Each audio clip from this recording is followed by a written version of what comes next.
Hello বন্ধুরা, welcome to my channel. তা আজকে তোমার রান্না আমার এই মাত্র শেষ হলো। তা আমি রান্না কি কি করেছি সেগুলো তোমাদের দেখাবো, চলো।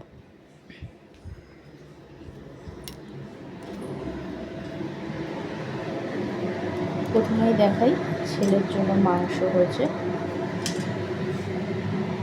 ডিমের কারি হয়েছে, মুসুরির ডাল হয়েছে, ডিম ভাজা হয়েছে, আর হচ্ছে ভাত। তা আজকে এইটুকুই রান্না হয়েছে, বেশি রান্না করিনি। ঠিক আছে বন্ধুরা, আর ছেলের জন্য 4টে ডিম সিদ্ধ, ও জিম করে এসে খায়। চলো টাটা বন্ধুরা।